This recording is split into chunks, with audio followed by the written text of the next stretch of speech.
nearly every one of our clients, as soon as they've had a baby, we're giving that baby advice. And I've actually got clients now who were born when I was younger as an advisor, and now, in their sort of late teens, early 20s with significant investment portfolios because their parents made small incremental contributions to investments. You're listening to the Young Minds Podcast. 1, 2, 3, listen.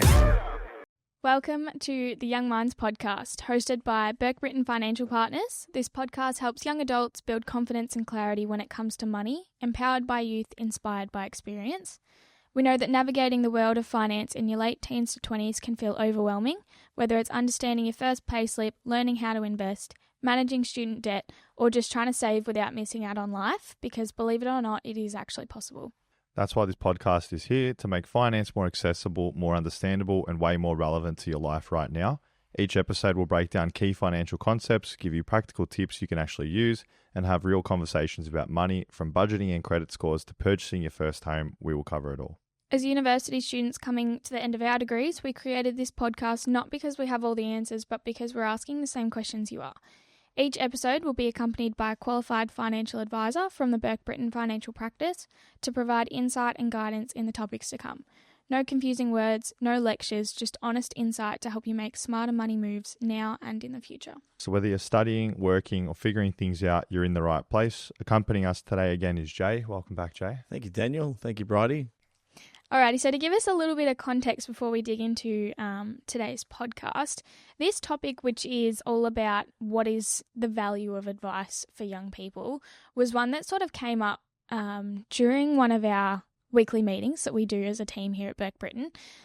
It was something that it's very easy for us to lay out the value of advice in meetings with our older clients that come in and are, heading towards the end of retirement, and they're looking ahead in that respect. But for our younger clients, sometimes it's a bit tricky to sort of paint the picture of why it's a good idea for our younger clients. So this is one that sort of came up where we've done all these podcasts, but we haven't actually explained why we're doing them necessarily, or how they can help people improve their finances just on a basic sort of level. So we might dig into today and talk about sort of, we've got objective versus subjective, or intangible versus tangible. So we'll talk about how... What does that actually mean? Yes, pretty much. Yep.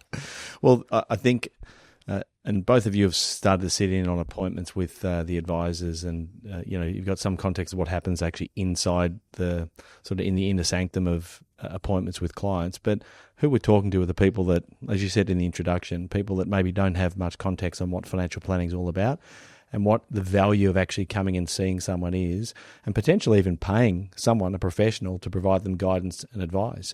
I liked the example you used of being, it is relatively easy to show people that have already got money how you can add value in improving their situation. So I know you and I spoke last night, Bridie, about I said sort of objective versus subjective value. The way I kind of describe that is that it's actually pretty easy. If you've got some things that you can provide clients advice on around tax saving or capital gains tax management, you can actually show them this is the dollar value. Objectively, this is how much I can save you or you can gain by the advice that we're providing. But I have a sense that the real value of advice is more subjective, and that is probably more intangible, which a lot of people will find a bit hard to believe, like, well, I'm going to go and pay for some advice, but the value of it is intangible. But what I mean by that is that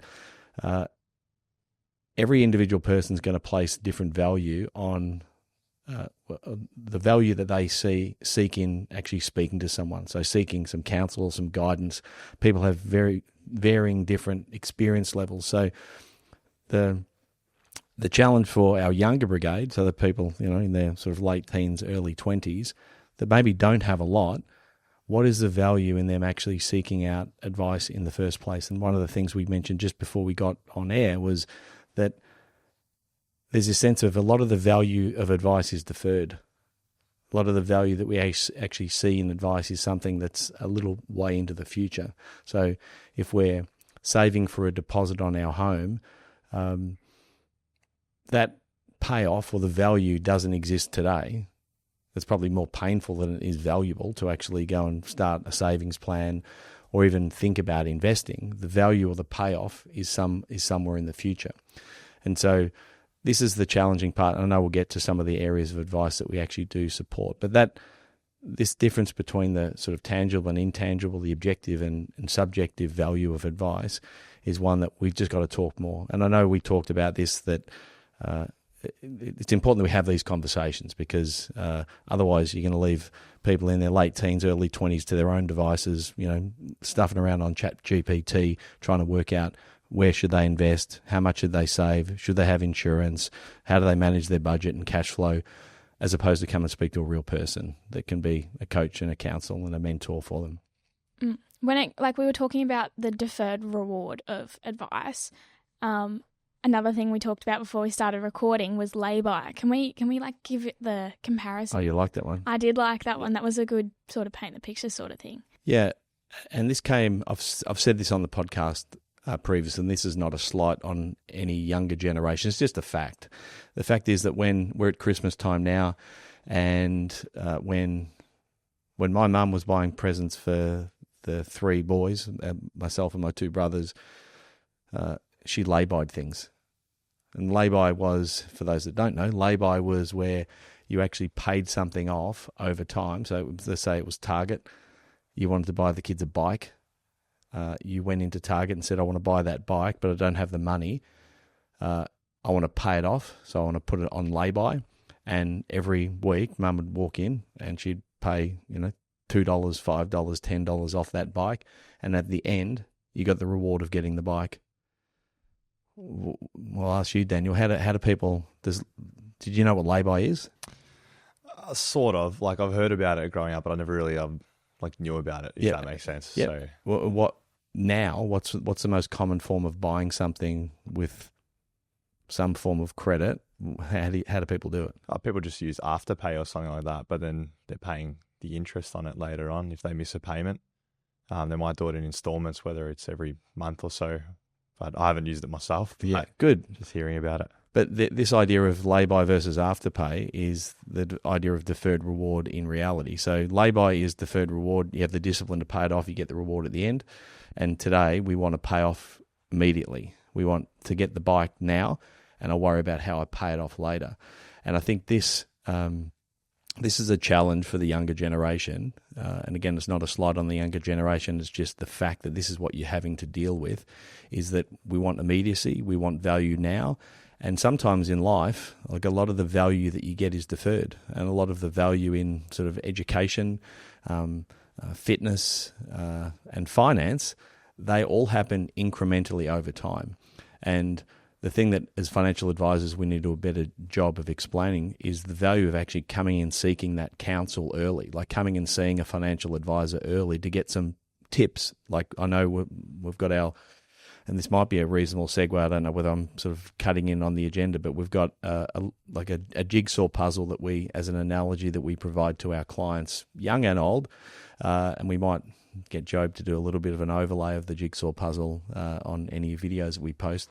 But the idea is that your life, whether you're 18 or whether you're 65, is a mix of puzzle pieces from, and on our jigsaw, we've got sort of cash flow and budgeting, we've got investment planning, we've got debt management, we've got insurance, we've got super, we've got minimizing tax, we've got retirement planning, we've got estate planning.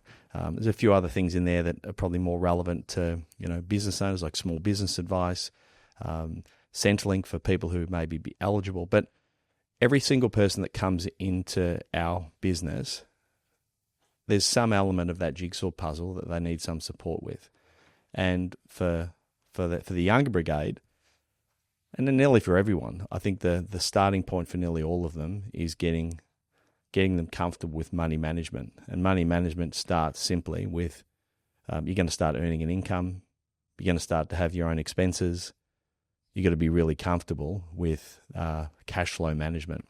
And I think we did another podcast on cash flow management previously, but some people will be well-versed with cash flow management, and they just inherently are really good money managers. others aren't. And the person that isn't great with money management is probably the person that will see more value in getting some advice around money management than the person that's nailed it. But every single one of those areas on the jigsaw puzzle, someone's either got some experience and can handle it themselves. If they don't have the experience, they probably need to seek some support.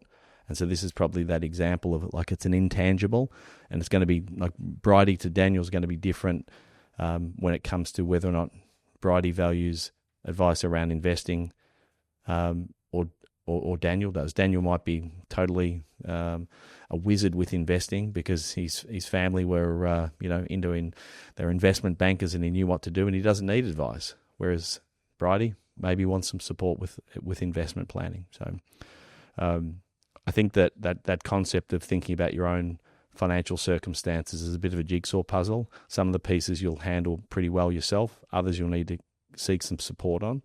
I think that's an important analogy. Touching on the jigsaw and the different areas that we can help in, what do you think some of the major trigger events would be for someone of our age and a younger client to want to come in and get some advice or even just to have that chat? That's funny. I knew you'd ask this question, and I thought how I would turn this around to you guys, because I actually was thinking like you're the ones that are in the circle of people in your demographic. What are your friends? And you guys are a little bit biased because you've been sitting in here in the business for a while. But what is your demographic? What are they saying what are they interested in? Like, what are the things they're actually interested in and they want support with? Or what are they talking about? Yeah, well, one of the things you just mentioned before was cash flow. That's a major one. Obviously, without cash flow, you can't really do much. You need to be able to save. You need to be able to know how much, and just tracking it in general, knowing how much you have at the end of every month, at the end of every pay, how much you spend compared to how much actually comes into your bank account. Can I ask a question there? Do your friends talk about it? Do they talk about it openly with each other, or is that something you kind of keep to yourself? I think it's become a thing where a lot of people just keep it a bit more to themselves, a bit more reserved, which I understand. It's not always a good topic to talk about with your friends, especially if, some friends might be a bit sensitive because they might know that they don't manage it as well. So I think, I don't think people should be scared about talking about it. Obviously, don't have to give away what your financial situation is, but just the conversation sets potentially a trigger for someone to maybe look into whether it's coming in to have a chat to us or whether it's just looking into just fixing their own situation a bit more. Well, what you just said there, like, it's interesting because everyone's different, right? And everyone going to have like some preferences. They might be really open with their friends and get good guidance just from their circle group. But there's definitely people, that example you said, where some people maybe have that fear of comparison where, what do they say? Comparison is a thief of joy. Like worrying about what other people are doing. That to me is a perfect example of someone who doesn't feel comfortable talking about that with their circle of friends. That's where independent people like financial advisors can help to say, don't worry about what your friends are doing. Let's just worry about what you're doing. And I've had plenty of examples, and both of you have sat in on appointments with me with clients where, that they're sort of confide in us on the challenges that they might be having in managing their cash flow, managing their budget. In our mind, it's something that's so simple, but if you get on the right track early with cash flow and budgeting, it sets everything else up on that jigsaw. It sets everything else up in the future. Bridie, maybe do you want to answer that question as well? Like, what are your friends? What are the people in your sort of group? What are they talking about? What's of interest to them from a finance point of view or lifestyle point of view? Sort of my sort of circle is sort of looking at buying their first house. Yeah. Like getting their first loan and setting them up, like themselves up, properly that way. And it's always the same questions. Who do I need to talk to? Like, how much do I need? Like, so they are asking those questions. Yeah, absolutely. They're definitely things that are going out there. Like, they're not necessarily touching on the personals of, oh, I've got this much in the bank. Like, how much more do I need? But it's definitely what's the process? Is like, how do I get there sort of thing. As a friend, and you work in sort of financial services, your dad's an accountant, so you've got some sort of context around this, but what, if any, guidance do you give to your friends, or without providing advice, what do you say to them? What are the kind of conversations you have with them when they say, I need a home loan. Where do I get information from? What's your conversation with them sound like? Well, the first person I bring up is a mortgage broker. Like, go and see a professional. Like, don't try and juggle this yourself. Like, especially a first time round. Like, yes, like a lot of them are like, oh, my parents did it, so I'll just follow the same way they did it. But the situation their parents were in at their age, buying their first property, the property market was so different back then to what it is now. Like the route that their parents took may not be the correct pathway for them.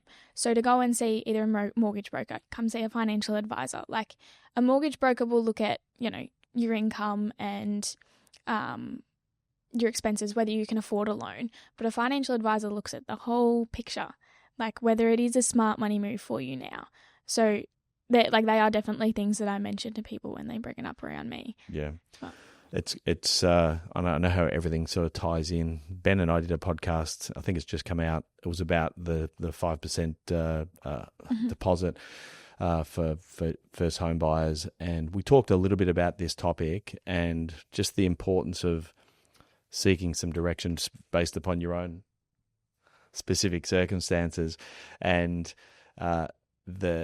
you mentioned with mortgage brokers. So we're not mortgage brokers, but we work very closely with mortgage brokers for a particular reason. That is that the mortgage brokers are fabulous. And we had plenty of them on the podcast, so this is not a negative to mortgage brokers, but what they're able to do is tell you how much the bank's going to lend you. They're actually not going to tell you whether or not you can afford the loan in reality. Mm-hmm. And not all mortgage brokers will then, as you said, Bridie, expand that sort of conversation around buying a first home to the things that you maybe hadn't thought about. Mm. So it's interesting that the first two things that you said you speak to with your friends are sort of cash flow, budgeting, and also debt. So it's buying your first home. But I'm tipping that you don't really talk about things like insurance. No. And you don't really talk about things like estate planning. No. Yeah.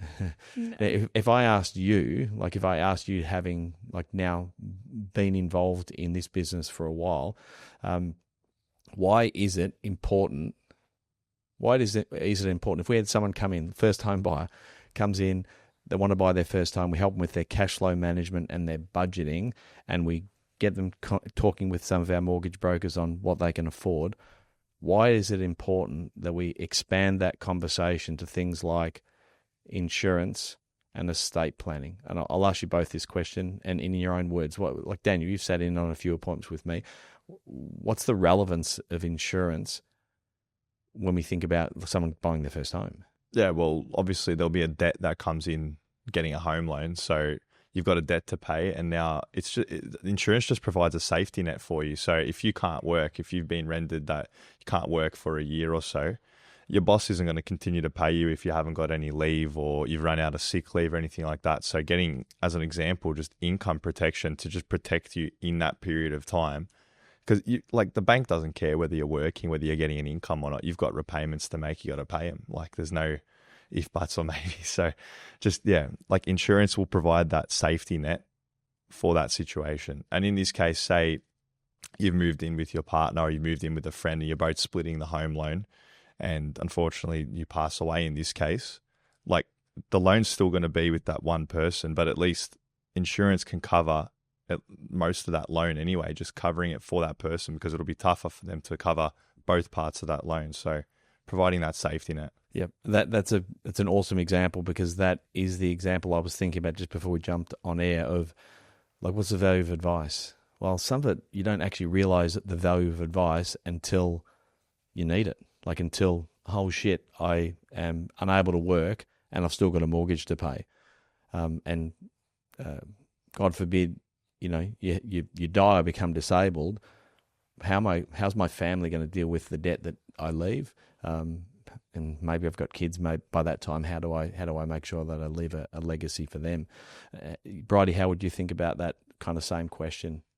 I think Daniel did a very good job of covering over the insurance part of that. So I might touch a bit on the estate planning end of it. But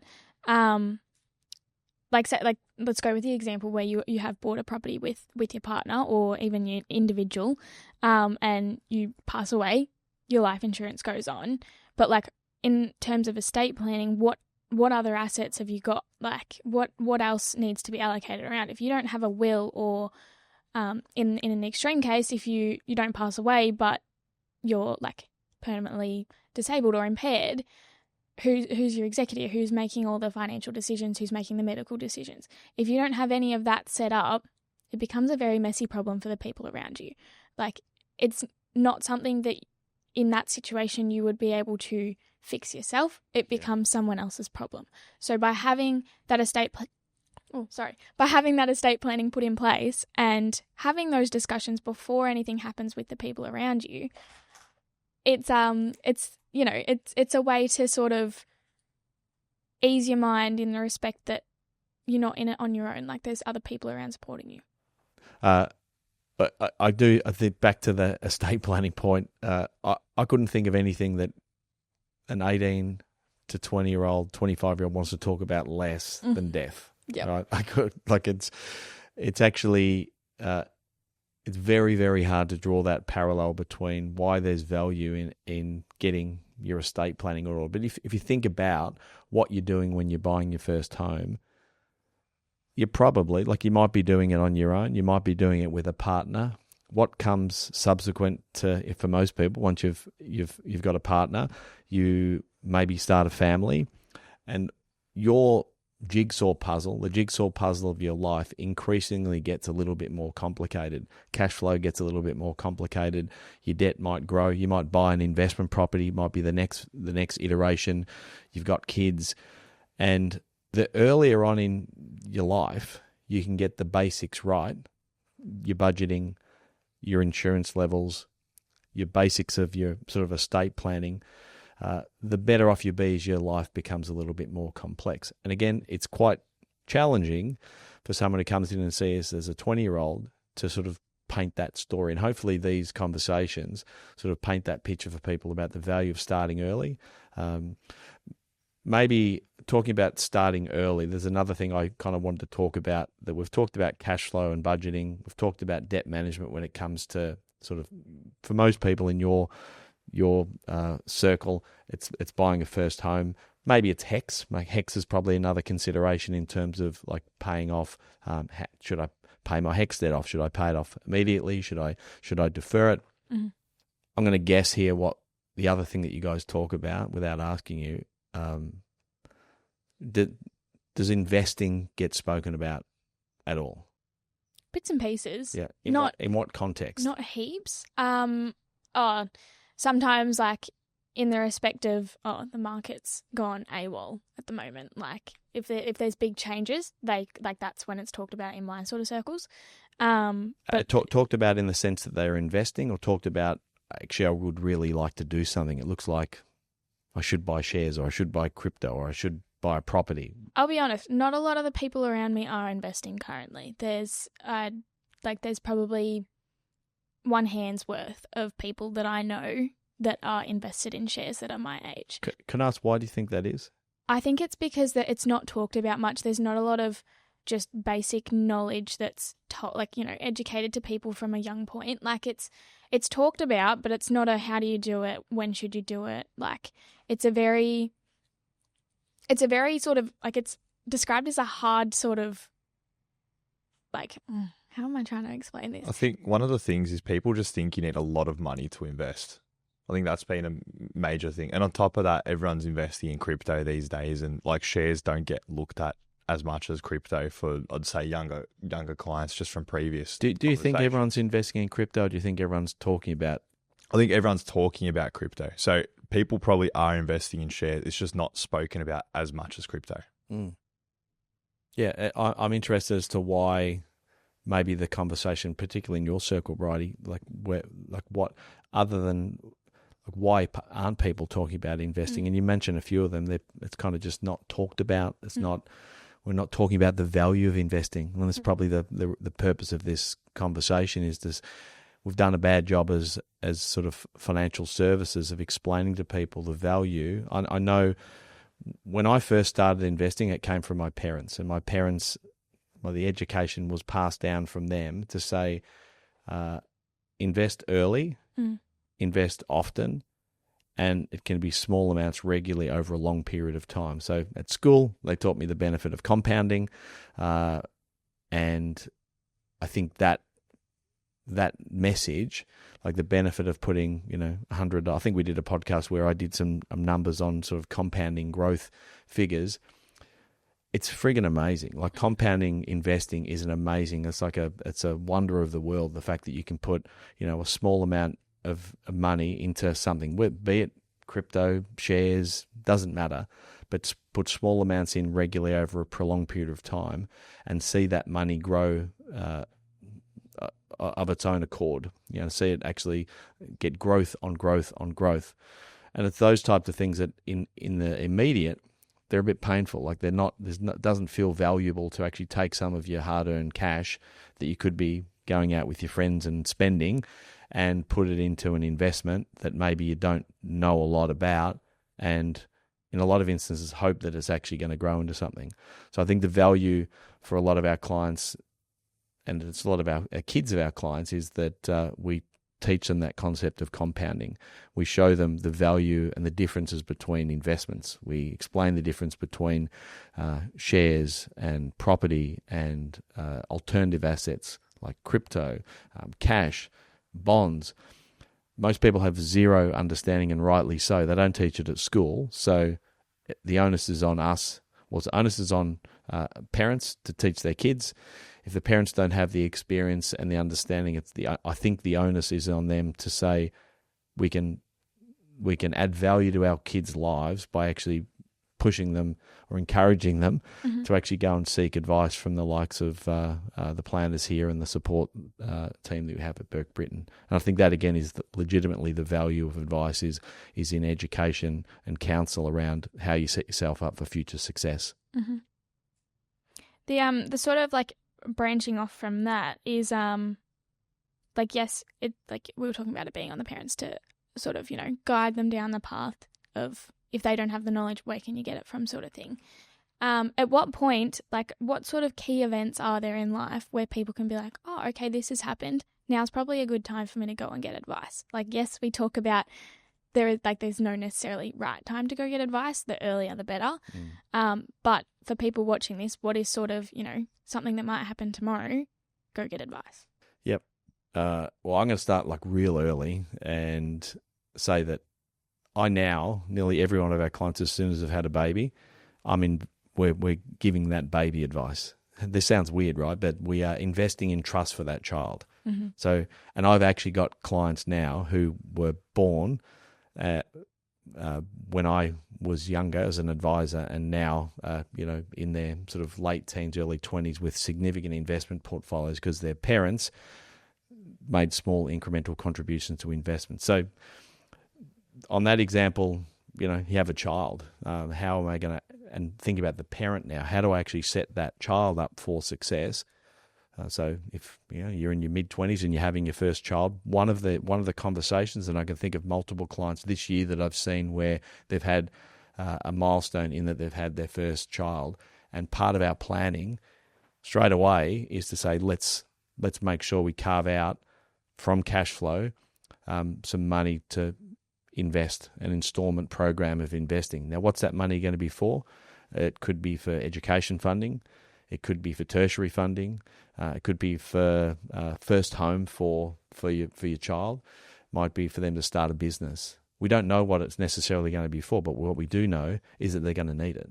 And so that would be the first example that I think comes to mind when you need advice.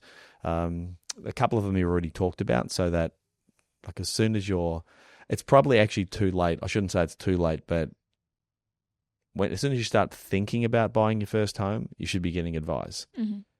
You shouldn't be getting advice when you're walking into an auction. Like that's too late. Mm-hmm. Like you need to have lined your ducks up, and as soon as you're hearing this podcast and think, I don't know how much I'd need to put together a deposit for a home. I actually don't know how much I'd save. In fact, I don't know how much I can save each year. That's the trigger event for you to say, come and see us. And we've got a couple of awesome calculators that we can send to clients or potential clients to sort of help them and guide them. Plus, there's all of our content online that you can kind of listen to for free. But as soon as you're thinking about buying your first home, it's the time to actually come in and talk to us, not 2 days before the auction. Mm-hmm. Is there any other events that you guys can think of that would sort of trigger, that you think should trigger someone to come and get advice? I'd say probably like an inheritance of some sort. Yep. Yeah. Like if you have a grandparent that passes away and you get a lump sum sort of money, regardless of sort of how big or small it is, there's always that's extra cash that you've got that you can either invest or put towards a deposit or however, works best for you. That's an amazing example. I probably should have thought of that one first, but it's probably because it's more, well, I was going to say it's a rarity, but it's not. More and more, like now we are seeing much more. We have an aging population, so we actually see a lot of transfer of wealth coming down. And I can think of a couple of clients even in the last few months where that's exactly the case. And they're like young clients, so young clients in sort of early 20s that have received a lump sum and maybe haven't got the experience and understanding of what to do with it. But all of those things that we talked about earlier, like estate planning, like insurance, they're all magnified. They're magnified because, if someone receives an inheritance of, $500,000, well, there's some decisions to be made. Mm-hmm. And they're all good, but Mm-hmm. I also have seen people mess those decisions up and turn $500,000 into $100,000 pretty quickly with bad decisions. So it's an awesome one, Bridie. Yeah, a trigger of inheritance would be one. Can you think of any, Daniel? Not off the top of my head now that I've put you on the spot. I had inheritance in my head, and then Bridie took it. So, what Bridie said. The other one that's sort of like in a similar sort of line, which you hear about it all the time, but people win big on Tats Lotto or something like that, and instead of going and seeing a financial advisor, they're just like, oh, I want this and this and this and this, and they're big massive win, which comes once in a lifetime, is shrunk to nothing. Yeah, yeah, like any sort of windfall, I think. Definitely, it requires some advice, and it just means that there's more options, more things you can do. There's also more things you can do wrong, which is, again, is that a tangible or intangible value of advice? It probably depends on the person. Like if you're inheriting something, there's maybe tax consequences that we could address, could fix. There's probably going to be some very tangible tax savings that you can show people. If you're using money to pay off debt versus invest, you can quantify how much interest you'd save. So there are probably some other examples of tangible. Even an insurance payout, like whether you've just been, whatever the case is, you might get a big lump sum of money and you might think, oh, yeah, dump it on the home loan, but it might not always be the best decision to do that. So it's just getting that advice of just seeing what the availability and opportunities are and what to do in that situation. Yeah, like working out what the priorities are. Like if you've got a credit card, you've got a personal loan, you've got a HECS debt, you've got a mortgage, and you've got super, and you've got kids, and you've got a windfall, or you've got an inheritance, or you've got an insurance payout, in what priority order do you pay them off? Yeah. And yeah, it matters. The priority order really matters, and you can wing it, or you can come and get some advice and some direction around that. Yeah. So maybe just to finish on this, options for young people that are seeking advice. What can Burke Britain offer those younger clients? Oh, okay. So we're talking in terms of advice or the sort of the initial sort of engagement with the client. What? Both. Okay, cool. Yeah. So maybe we'll just talk a little bit about our process. So the process of when people choose to actually engage with us, how it works. So there is a bit of it can be scary, right? Like if you're 20 and you are excited about all the things that we just talked about, but you go, I'm not sure whether I'm in the right place. So the easiest thing for you to do is to actually just reach out to us. You can jump onto our website. You can book a time for a 15-minute call. We call it like a health check, like a bit of a financial health check. And essentially what we do with that is we make sure that you're in the right place. We make sure that the things that you're thinking about, buying a first home, getting your cash flow under control, they're things that we can actually help you with. We'll very quickly. So our advisors are very skilled in and supportive in actually helping you work out whether you're in the right place. not making you feel silly for asking questions, because most people, they think I'm going to ask a stupid question when there kind of isn't, particularly when you're young and you're trying to learn. We recognize that this is as much an education process as anything. So first port of call, jump on the website or give us a call, book in a 15-minute time with one of the advisors. You might even find that it's Bridie or Daniel or Steve or Hugh that is on the other end of the call as well. So some familiar faces and voices. Beyond that, we normally organise a time to catch up. If we think there's some things, if someone's about to buy their first home, we would definitely make a time to see them in person. Once we've done that, we'll spend somewhere between an hour and 2 hours with a client, sort of unpacking and digging through what they need support with. It might be at the end of that meeting that you've got everything you need to actually go and run with any of the changes in your life yourself, and that would be totally fine. Or it might be, and I'd say 90% of clients this is the case, where they realise that the things that they need to do, they need some support with. So when they need some support, that's when we go down the path of formally providing advice. What does formally providing advice look like? It means putting all of your ideas, the plans, the jigsaw puzzle into a financial plan that's for Daniel, that's for Bridie, specific to you. And that might involve engaging with mortgage brokers. It might mean engaging with a solicitor or someone to get your wills and powers of attorney sorted. It might mean setting up investment funds and setting up a program of installment investing. All the things that are relevant to you, we would formalise, put it in a financial plan that's specific for you. And then on an ongoing basis, we don't just leave you to your own devices. We actually help guide and mentor you through that process initially, but also hopefully for the rest of your life. Well, most of our clients, when they begin with us, they become long-term clients and they're clients for life. And so we support them through every single aspect of every milestone event that they have in their life. We're there guiding them, we're helping them. First home, first child, loss of a family member, inheritance, insurance, retirement planning if we project way out another 40 years for the likes of you two. So does that give some context around what the process, is there anything I missed? You guys have been through this process now a few times with clients. Is there anything I've missed that clients should be aware of in if they're wanting to engage us, how it works? The only sort of thing that I would sort of add in there is that sometimes people are worried about providing too much information or personal sort of information. Yep. But that's it's, we've got top-notch security. It's not it works better when we know more. That's a really good point. Yeah. Yeah. Yeah. Yeah. It's very hard to give advice in isolation, and we can do it, but we call this, it's a difference between limited advice and comprehensive advice. And there's reasons why sometimes just focusing on one part of someone's situation might be relevant, but yeah, this is a tricky thing when we think about financial planning. In today's day and age, people lean towards technology a lot, and we'll try and get answers from AI and technology.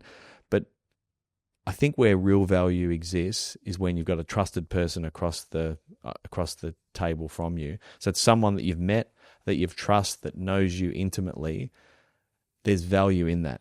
There's value in that person knowing pretty much the ins and outs of your entire situation.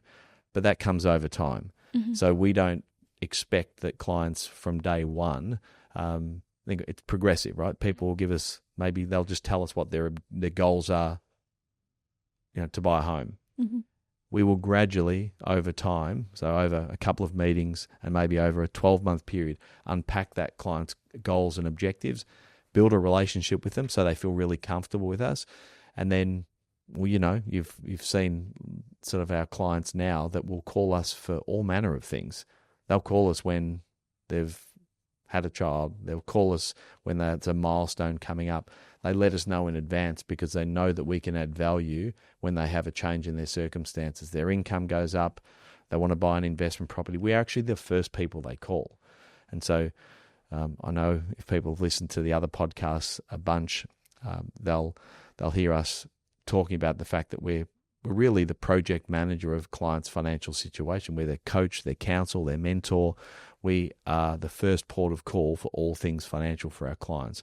But that doesn't happen overnight. You've got to build trust with people. You've got to build rapport, and they've got to be comfortable that the information they're giving us is not going to get used in a, I don't know, inadvertently in a bad way. So that's a good point. Any other questions, guys, that you'd like to ask? Well, I think I'm good. Yeah, I'm good. That was all good. right. Well, thank you, guys. Appreciate you and the great questions, and hopefully everyone out there that's in your demographic, your age group, they can relate to you. And bottom line, give us a call.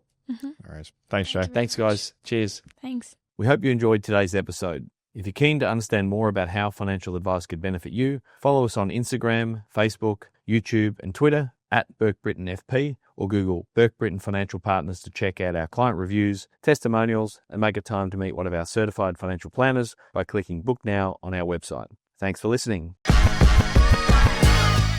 Any information contained in this podcast is of a general nature only. No account was taken as to the objectives, financial situation, or needs of any particular person. Therefore, before making any decisions, listeners should consider the appropriateness of any information with regard to their particular objective, situation, or needs, and seek advice from a licensed professional specific to their circumstances. PB Financial Solutions Proprietary Limited, trading as Burke Britton Financial Partners, are authorised representatives of Acumen Financial Planning, ABN 89051208 327, Australian Financial Services Licence 232706.